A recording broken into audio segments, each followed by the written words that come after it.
Salut tout le monde, aujourd'hui on va faire un petit tour vocabulaire sur ce que contiennent nos chaussures de sport. Et aujourd'hui je ne serai pas tout seul puisque l'autre fois on était avec Michel et aujourd'hui on sera accompagné de Beaufort. Tu vas dire un petit bonjour? Ouais bon ok je te saoule, allez dégage, tu m'énerves. Alors, comment est-ce que ça va fonctionner? Eh bien, on va commencer avec la semelle extérieure. Comme son nom l'indique, ça fait partie de ce qu'il y a de plus simple, puisque c'est ce qui va toucher le sol. Donc, prenons ma chaussure, donc la Cascadia 17, qui est, comme vous le voyez, d'une propreté extrême. La semelle extérieure, c'est tout simplement ce que vous trouverez ici, avec les crampons, en sachant bien que plus les crampons seront profonds, plus la chaussure sera destinée à avoir des terrains boueux.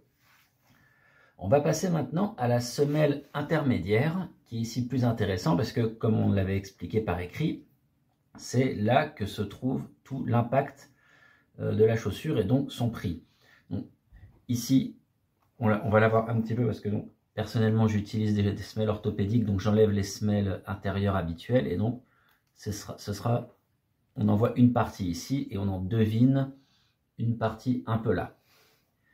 En fait, on en parle beaucoup parce que c'est ici que, donc, comme je disais, c'est ici que la technologie la plus chère se trouve, avec souvent les mousses, les plaques en carbone s'il y en a, et c'est là que tout va se trouver pour absorber les chocs, fournir l'amorti nécessaire et donc vous offrir tout le confort dont vous avez besoin.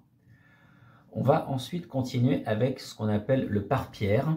C'est donc une espèce de bande résistante qui va entourer la chaussure au-dessus de la semelle. Alors ici, sur cette chaussure, il va se retrouver plus ou moins ici, avec pour but d'assurer la longévité de vos chaussures et de protéger vos pieds. Si on tape, je ne sais pas si vous l'entendez, mais si on tape ici, ça fait un petit bruit. Ça montre bien que c'est assez solide.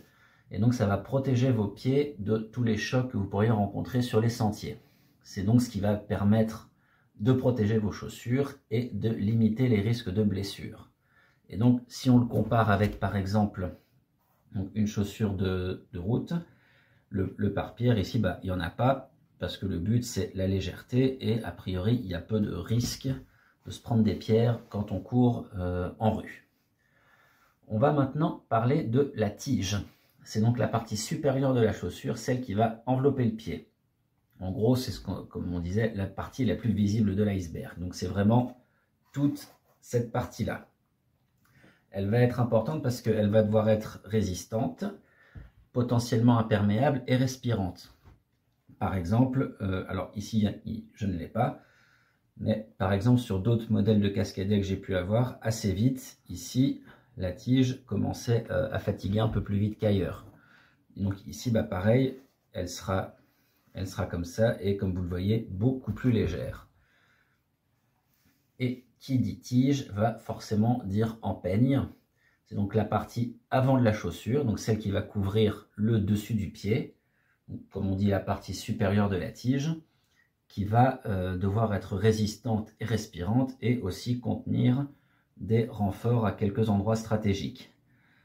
C'est donc ici, je reprends les deux paires de chaussures, si vous voyez un peu la différence. Ici, on n'a que de l'hyper léger, alors que là, sur du trail, ça va être hyper solide. C'est donc ici les renforts, et donc on en a aussi ici, et ça remonte assez haut. Et par hasard, si vous vous dites que ça n'a pas trop d'importance, prenez une paire de chaussures comme celle-là, allez faire du trail en forêt et on en reparle après. Ça devrait vous dissuader un petit peu. On va enfin revenir un peu sur l'amorti et le drop. Donc l'amorti, il va être constitué à partir des semelles, donc intermédiaires et intérieures, et va avoir pour but de vous donner le confort et l'absorption au choc dont vous avez besoin. Et donc si vous faites la différence entre une chaussure de route et une chaussure de trail, vous verrez que l'amorti n'est absolument pas le même. Il sera un petit peu plus rigide dans une chaussure de trail. La preuve, si on peut faire facilement ça avec une chaussure de route, avec une chaussure de trail, En tout cas, personnellement, j'ai plus de mal. Alors peut-être que j'ai des bras d'enfant de 8 ans, c'est une possibilité que je n'exclus pas. Et le drop, pour ce qui est du drop, pardon, il va s'agir de la différence entre la hauteur, la différence de hauteur entre l'avant du pied et l'arrière. Donc en gros, entre ici et là. Donc, ici, c'est important parce que plus cette hauteur sera légère, plus ça va se rapprocher d'une foulée dite naturelle. Alors, c'est donc par exemple ce que la marque Altra a mis en place et en avant pour faire sa promotion. Est-ce que ça veut dire que c'est mieux pour autant? Bah, fondamentalement non, parce qu'il y a toujours des personnes à qui ça va mieux convenir qu'à d'autres. Et donc, il ne faut pas se dire que parce que c'est naturel, c'est forcément mieux. Et ça, pas uniquement pour les chaussures de trail, c'est quelque chose d'assez courant.